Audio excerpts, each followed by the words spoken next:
ติดตามข่าวที่นำเสนอไปแล้วได้ที่ www.thainews.prd.go.th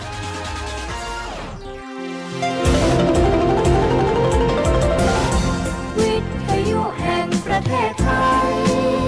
ให้ความรู้คู่ความสุข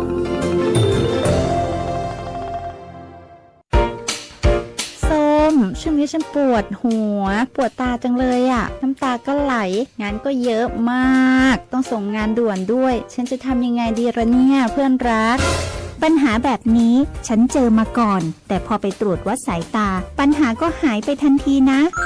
จริงสิทำยังไงอะชมพู่เธอลองไปปรึกษาที่ The World of Opticon สิเขามีผู้เชี่ยวชาญด้านตรวจวัดสายตาจะมองใกล้มองไกลแว่นตาก็มีเลนส์เปลี่ยนสีได้ทุกรุ่นทุกแบบแว่นตากันแดดเขาก็มีนะโหงั้นดีเลยเธอต้องรีบพาฉันไปแล้วล่ะ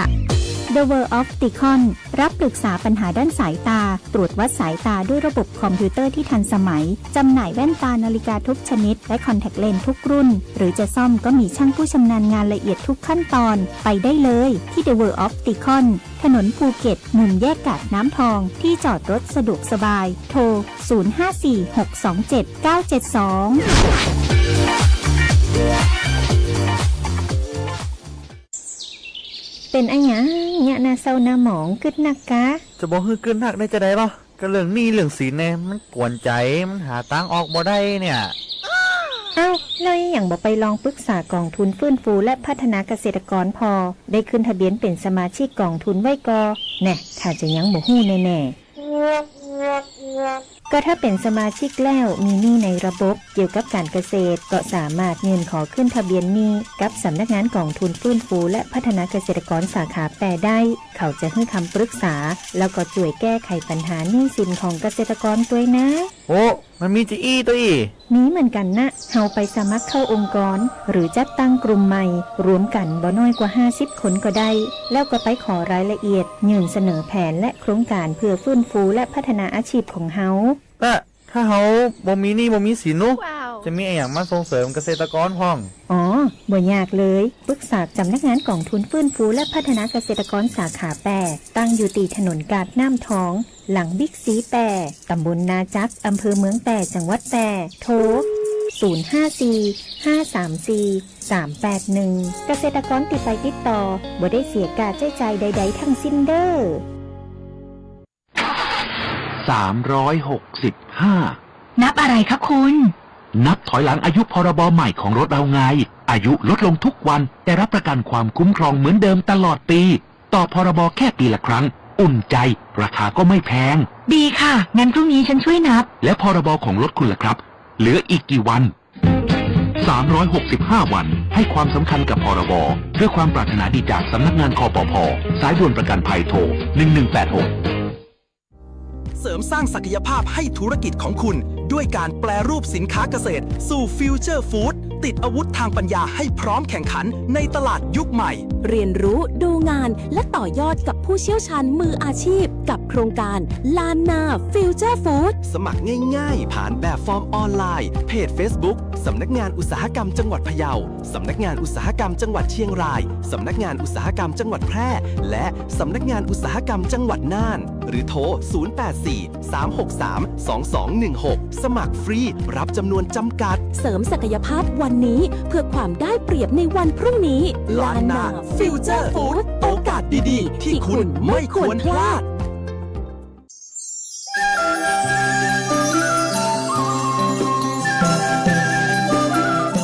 เก้ายางแก่สุดโสมเสียหายคือผลผลิตน้อยการยางแห่งประเทศไทยสนับสนุนปลูกแตนไร่ละ 16,000 บาทแค่เกษตรกรที่ขึ้นทะเบียนกับกยทมีสวนบนพื้นที่ดินถูกกฎหมายเก้ายางอายุเกิน25ปีหรือ18ปีกรณีเก้ายางฮือผลผลิตน้อยพื้นที่ต้องบ่ต่ำกว่า2ไร่และมีเก้ายางเฉลี่ยไร่ละ25เก้าขึ้นไปยื่นคำขอได้ตามสิทธิ์เลือกรูปแบบปลูกแตนทั้งปลูกยางพันธุ์ดีไม่ยืนต้นเศรษฐกิจหรือสวนยางยั่งยืนมีเงินทุนพร้อมช่วยเหลือติดต่อได้ที่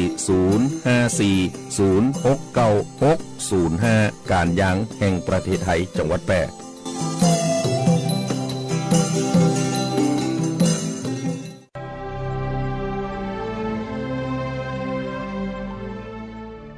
าติศาสนาพระมหากษัตริย์คือ3สถาบันหลักที่หล่อหลอมความเป็นไทยชาติที่มั่นคงเกิดจากประชาชนที่รักและสามัคคีศาสนาที่สงบสุขคือเครื่องยึดเหนี่ยวจิตใจและพระมหากษัตริย์ทรงเป็นศูนย์รวมแห่งความจงรักภักดีความรักและความสามัคคีคือรากฐานของประเทศไทยที่ยั่งยืนสำนักงานประชาสัมพันธ์ที่ 3 กรมประชาสัมพันธ์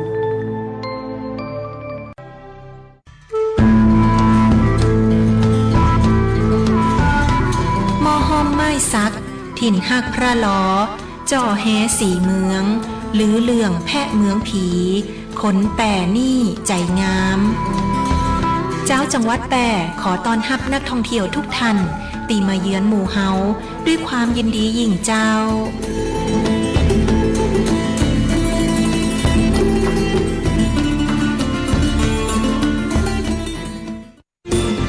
วิทยุแห่งประเทศไทยจังหวัดแพร่ 91 เมกะเฮิรตซ์ ให้ความรู้คู่ความสุข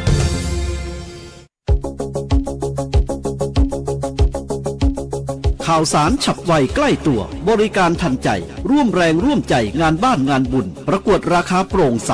และติดตามสภาพอากาศประจำวันโดยทีมข่าวสวทแพร่ FM 91 เมกะเฮิรตซ์ สถานีข่าว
แพร่โดยกลุ่มงานทันตสาธารณสุขสำนักงานสาธารณสุขจังหวัดแพร่ร่วมกับโรงพยาบาลแพร่และโรงพยาบาลร้องกวางจัดให้บริการออกหน่วยทันตกรรมเคลื่อนที่ตามโครงการเทิดพระเกียรติ125 ปีแห่งการพระราชสมภพสมเด็จพระศรีนครินทราบรมราชชนนีจังหวัดแพร่ปี 2568 ณ โรงเรียนบ้านห้วยห้อม ตำบลบ้านเวียง อำเภอร้องกวาง จังหวัดแพร่ โดยให้บริการด้านทันตกรรมแก่ประชาชนที่มารับบริการจำนวน 102 คน ทั้งบริการตรวจสุขภาพช่องปาก อุดฟัน ถอนฟัน ขูดหินปูน และเคลือบหลุมร่องฟัน รวมถึงการให้ความรู้ทันตสุขศึกษา เกี่ยวกับการแปลงฟันแบบ 222 แปลงฟันแห้ง กิจกรรมฝึกแปลงฟัน การบริโภคอาหาร ให้แก่ผู้เข้ารับบริการทุกกลุ่มวัย โครงการเทิดพระเกียรติ125 ปีแห่งการพระราชสมภพสมเด็จพระศรีนครินทราบรมราชชนนีจังหวัดแพร่ปี 2568 จัดขึ้นในโอกาสที่วันที่ 21 ตุลาคม 2568 จะครบรอบ 125 ปี แห่งการพระราชสมภพสมเด็จพระศรีนครินทราบรมราชชนนีเพื่อเทิดพระเกียรติและน้อมรำลึกในพระมหากรุณาธิคุณของพระองค์ที่ทรงปฏิบัติพระราชภารกิจในการพัฒนาสุขอนามัยสุขภาพอนามัยและคุณภาพชีวิตของประชาชนด้วยพระเมตตาและพระวิริยะอุตสาหะตลอดพระชนชีพด้วยหน่วยงานสังกัดกระทรวงสาธารณสุขร่วมกันจัดกิจกรรมการให้บริการด้านสุขภาพอนามัยและคุณภาพชีวิตของประชาชนสืบสานพระปณิธานของพระองค์อาทิการตรวจให้คำแนะนำด้านสุขภาพช่องปากการให้ความรู้นักเรียนทำ CPR การตรวจคัดกรองสุขภาพในพื้นที่เป้าหมาย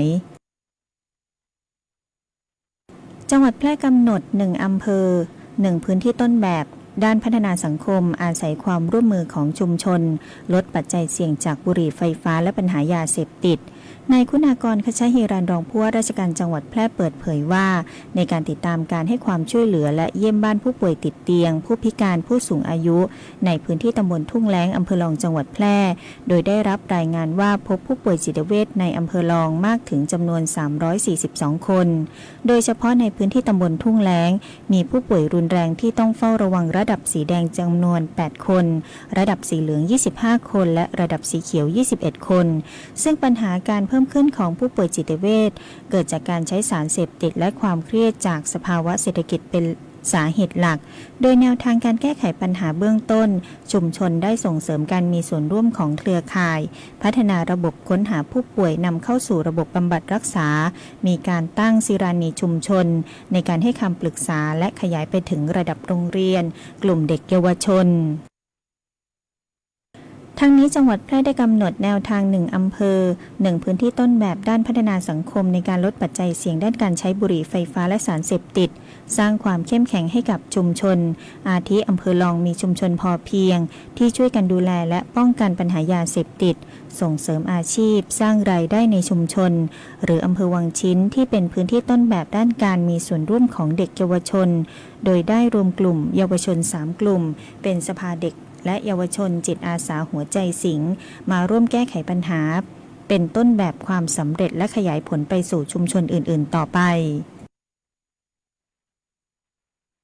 จังหวัดแพร่กำหนดจัดกิจกรรมเฉลิมพระเกียรติพระบาทสมเด็จพระปรเมนทรมหาอนันทมหิดลพระอัฏฐมรามาธิบดินทร์เนื่องในโอกาสวันพระบรมราชสมภพครบ100 ปี20 กันยายน 2568ในวันเสาร์ที่ 20 กันยายน 2568 เป็นวันพระบรมราชสมภพครบ100 ปีพระบาทสมเด็จพระปรเมนทรมหาอนันทมหิดลพระอัฏฐมรามาธิบดินทร์รัชกาลที่ 8 แห่งพระบรมราชกีวงศ์จังหวัดแพร่จึงกำหนดจัดพิธีเจริญพระพุทธมนต์ทำบุญตักบาตรถวายพระราชกุศลพิธีวางพานพุ่มดอกไม้ถวายราชสักการะเฉลิมพระเกียรติพระบาทสมเด็จพระปรเมนทรมหาอนันทมหิดลพระอัฏฐมรามาธิบดินทร์เนื่องในโอกาสวันพระบรมราชสมภพครบ100 ปีในวันเสาร์ที่ 10 กันยายน 2568 ณ ศูนย์ประชุมและแสดงศิลปะวัฒนธรรมล้านนาตะวันออกและกลุ่มประเทศ GMS ตำบลทุ่งหงส์อำเภอเมืองแพร่จังหวัดแพร่โดยนายสมชัยเลิศประสิทธิพันธ์ผู้ว่าราชการจังหวัดแพร่กล่าวว่าในเวลา 7 นาฬิกาจะมีพิธีเจริญพระพุทธมนต์และทำบุญตักบาตรถวายพระราชกุศลพระสงฆ์สามเณรจำนวน50 รูปและผู้ร่วมพิธีในเวลา 7:30 นาทีประกอบพิธีจุดธูปเทียนบูชาพระรัตนตรัยจุดเครื่องทองน้อยหน้าพระบรมฉายาลักษณ์พระบาทสมเด็จพระปรเมนทรมหาอนันทมหิดลพระอัฏฐมรามาธิบดินทร์พิธีอาราธนาศีลถวายเครื่องไทยธรรมพิธีทอดผ้าไตรจำนวน10 ไตรร่วมทำบุญตักบาตรพระสงฆ์จำนวน50 รูป รับบิณฑบาตและในเวลา 8:15 นาทีมีพิธีวางพานพุ่มดอกไม้ถวายราชสักการะสำหรับการแต่งกายข้าราชการพลเรือนพนักงานรัฐวิสาหกิจเครื่องแบบปกติขาวไม่สวมหมวกองค์กรเอกชนนักเรียนนักศึกษาประชาชนทั่วไปชุดเครื่องแบบของหน่วยงานหรือชุดไทยชุดโทนสุภาพสีขาวครีมจิตอาสาพระราชทานชุดจิตอาสาพระราชทาน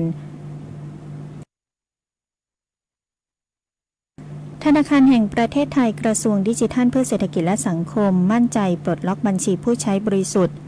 ภายใน 4 ชั่วโมงแจ้งผ่าน AOC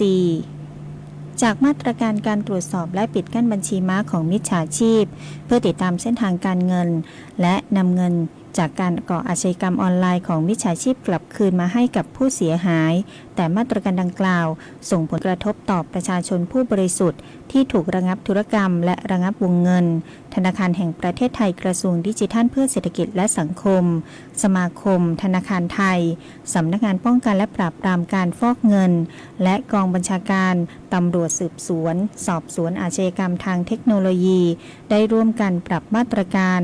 เพื่อให้การตรวจสอบรวดเร็วแม่นยำสามารถปลดล็อกการระงับวงเงินคืนแก่ประชาชนผู้บริสุทธิ์โดยธนาคารแห่งประเทศไทยได้ยืนยันว่าจะใช้เวลาเร็วที่สุด 3-4 ชั่วโมงจากเดิม 3-7 วันและจะปรับการแจ้งผู้ถูกระงับธุรกรรมให้มีความชัดเจนถึงลักษณะการถูกระงับและสิ่งที่ผู้ได้รับผลกระทบนั้นต้องทำต่อซึ่งจะเป็นมาตรฐานยิ่งขึ้นขณะที่กระทรวงดีได้ย้ำว่าเป็นการระงับธุรกรรมตามวงเงินจากบัญชีม้าของมิจฉาชีพเท่านั้นไม่เกี่ยวข้องกับวงเงินอื่นๆในบัญชีธนาคารโดยจะตรวจสอบในส่วนของบัญชีที่ต้องสงสัยไม่ว่าจะเป็นบัญชีธนาคารประชาชนทั่วไปพ่อค้าแม่ค้าผู้ประกอบการร้านค้าขนาดเล็กหรือบริษัทขนาดใหญ่ทั้งนี้ประชาชนสามารถติดต่อขอเพิกถอนการระงับได้ผ่านศูนย์ AOC โทร 1441 กด 2 ตลอด 24 ชั่วโมงจำนวน 100 คู่สายโดยให้แจ้งชื่อนามสกุลหมายเลขบัตรประชาชนหมายเลขบัญชีธนาคารชื่อธนาคารเจ้าของบัญชีเพื่อดำเนินการตรวจสอบ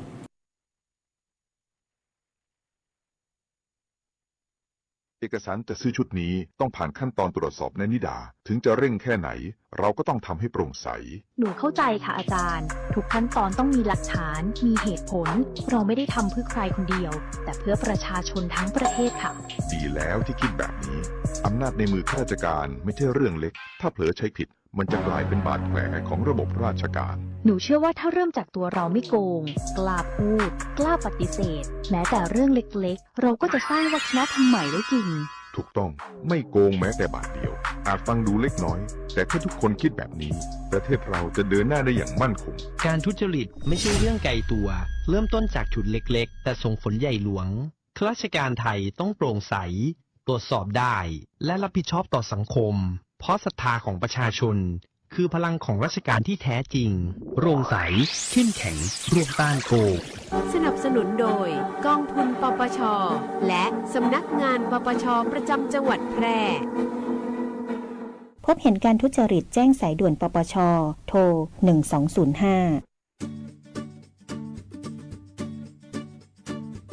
องค์การบริหารส่วนจังหวัดแพร่ขอเชิญเที่ยวชมสวนสมุนไพรโครงการ1 อปท. 1 สวนสมุนไพรเฉลิมพระเกียรติพระบาทสมเด็จพระเจ้าอยู่หัวเนื่องในโอกาสมหามงคลเฉลิมพระชนมพรรษา6 รอบ 28 กรกฎาคม 2567 แหล่งองค์ความรู้เกี่ยวกับสมุนไพรท้องถิ่นแหล่งศึกษาเกี่ยวกับสรรพคุณของสมุนไพรท้องถิ่นและเป็นพื้นที่เพื่อการอนุรักษ์สมุนไพรท้องถิ่นอย่างยั่งยืนพร้อมสัมผัสโอโซนธรรมชาติของจังหวัดแพร่ดื่มด่ำบรรยากาศเย็นสบายที่ห้อมล้อมไปด้วยต้นไม้นานาพันธุ์ที่ถ้ำผานางคอยตำบลร้องกวางอำเภอร้องกวางจังหวัดแพร่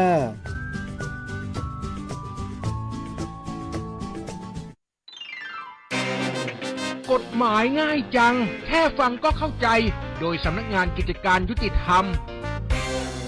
ตอนรอดตายเพราะตำรวจ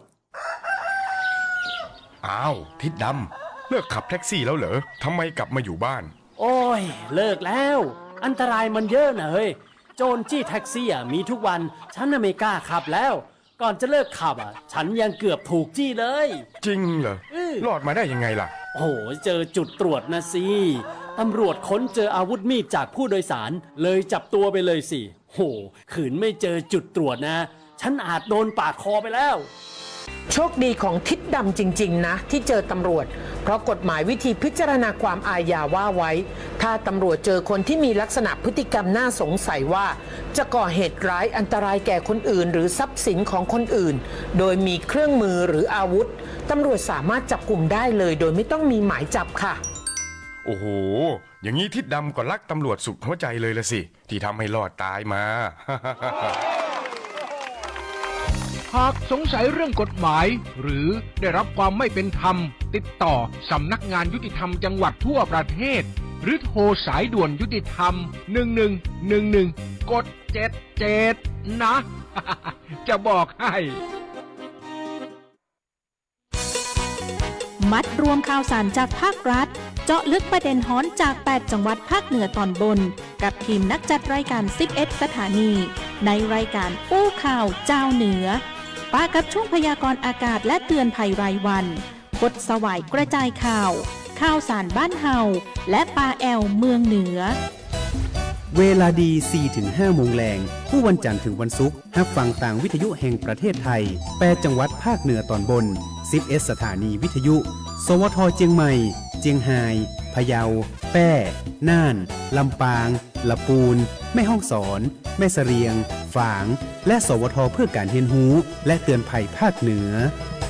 พร้อมรับชมทาง Facebook แฟนเพจของกู้สถานีสดพร้อมกันทั้งออนแอร์และออนไลน์อู้ข่าวเจ้าเหนืออู้จ่าประสาคนเมืองเหนือเจ้ามาติดตามพยากรณ์อากาศจากสถานีอุตุนิยมวิทยาแพร่ประจำวันพฤหัสบดีที่ 18 กันยายน พุทธศักราช 2568 ประเทศไทยมีฝนเพิ่มขึ้นและมีฝนตกหนักบางแห่งและมีฝนตกหนักมากในภาคตะวันออกโดยเฉพาะบริเวณจังหวัดอำนาจเจริญอุบลราชธานีจันทบุรีและตราดขอให้ประชาชนบริเวณดังกล่าวระวังอันตรายจากฝนที่ตกหนักถึงหนักมากฝนที่ตกสะสมอาจทำให้เกิดน้ำท่วมฉับพลันน้ำป่าไหลหลากโดยเฉพาะพื้นที่ลาดเชิงเขาใกล้กับทางน้ำไหลผ่านและพื้นที่ลุ่มเนื่องจากร่องมรสุมพาดผ่านในภาคกลางภาคตะวันออกภาคตะวันออกเฉียงเหนือตอนล่างเข้าสู่หย่อมความกดอากาศต่ำกำลังแรงบริเวณทะเลจีนใต้ประกอบกับมรสุมตะวันตกเฉียงใต้ที่พัดปกคลุมทะเลอันดามันประเทศไทยและอ่าวไทยกำลังแรงอันหนึ่งพายุดิเปรสชันบริเวณประเทศฟิลิปปินส์ได้เคลื่อนตัวลงสู่ทะเลจีนใต้ตอนบนคาดว่าจะทวีกำลังแรงขึ้นเป็นพายุโซนร้อนและมีแนวโน้มเคลื่อนขึ้นฝั่งบริเวณประเทศจีนตอนใต้ในช่วงวันที่ 19-20 กันยายน 2568 โดยพายุนี้ไม่เคลื่อนเข้าประเทศไทยพยากรณ์อากาศบริเวณภาคเหนือฝนฟ้าคะนอง60%ของพื้นที่และมีฝนตกหนักในบางแห่งบริเวณจังหวัดตากสุโขทัยและเพชรบูรณ์อุณหภูมิต่ำสุด 23-25 องศาอุณหภูมิสูงสุด 30-34 องศาลมแปรปรวนความเร็ว 5-15 กิโลเมตรต่อชั่วโมงพยากรณ์อากาศบริเวณจังหวัดแพร่มีฝนฟ้าคะนอง60%ของพื้นที่ทัศนวิสัย 7-12 กิโลเมตรลมแปรปรวนความเร็ว 5-15 กิโลเมตรต่อชั่วโมงที่สถานีอุตุนิยมวิทยาแพร่อุณหภูมิสูงสุดเมื่อวันนี้วัดได้ 33.1 องศาอุณหภูมิต่ำสุดเมื่อเช้าวันนี้วัดได้ 24 องศาเซลเซียสปริมาณน้ำฝนตั้งแต่เวลา 7 นาฬิกาเมื่อวานนี้จนถึงเวลา 7 นาฬิกาของวันนี้วัดได้ 2.6 มิลลิเมตรวันนี้ดวงอาทิตย์ตกเวลา 18 นาฬิกา 19 นาทีวันพรุ่งนี้ดวงอาทิตย์ขึ้นเวลา 6 นาฬิกา 8 นาทีค่ะจบการนำเสนอข่าวท้องถิ่นสัญจรปลอดภัยใส่ใจทุกกฎจราจรพิรุณพรแสงสร้อยอ่าน